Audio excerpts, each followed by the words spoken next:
我想全世界都应该听得懂秦刚的讲话，看得懂他的留言。中国实现国家统一的决心有多大？中国实现国家统一的日子还会远吗？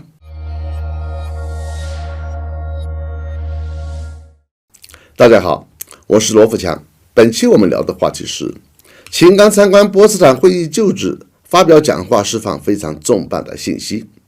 据外交部网站消息，当地时间5月10日，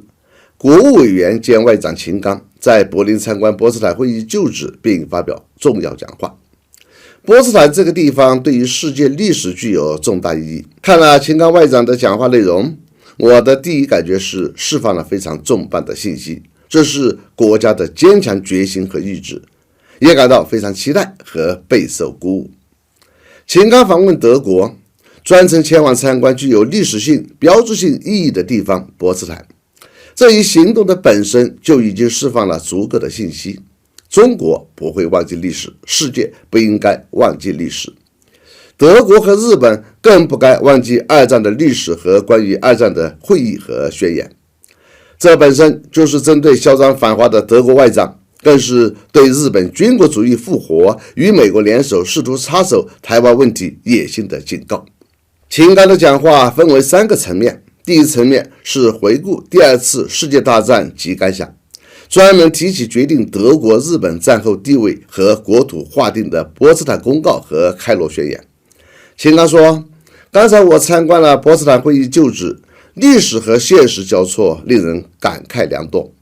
1945年召开的波茨坦会议对奠定二战后国际秩序发挥了重要作用，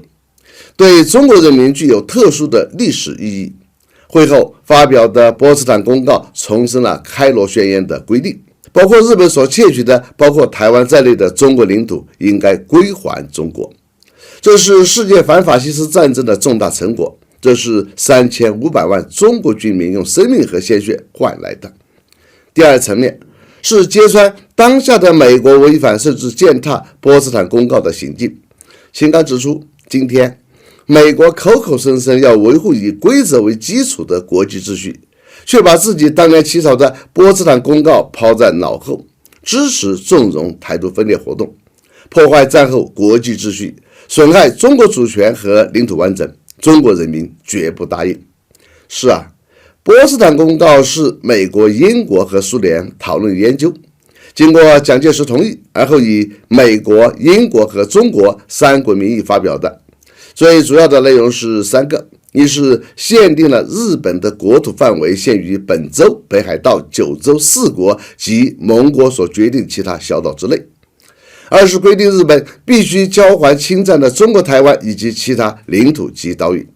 三是实际上明确了琉球群岛不属于日本所有，应该恢复琉球国的独立地位。但美国却私自将琉球群岛私底下交给日本政府，严重违反了波茨坦公告。美国还支持纵容台独分裂势力及其活动，更是背信弃义。第3层面是表达中国明确而坚定的主张和意志。秦刚说，我们要牢记历史给我们的警示，战后国际秩序必须得到维护，国际公平正义必须得到伸张，搞台独分裂，挑战国际公理和秩序，逆历史潮流而动，注定是绝路一条。中国国家统一必须要实现。这里面的3句话太重磅了。战后国际秩序必须得到维护，台独分裂是绝路一条，中国国家统一必须要实现。这其实就是对美国以及一些挺台国家和势力的严正警告，更是向全世界释放中国坚定的决心和强大的意志。秦刚在签名簿上留言也很有意味，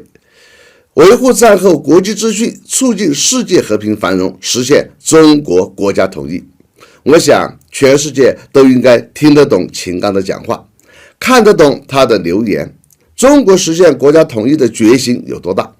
中国实现国家统一的日子还会远吗？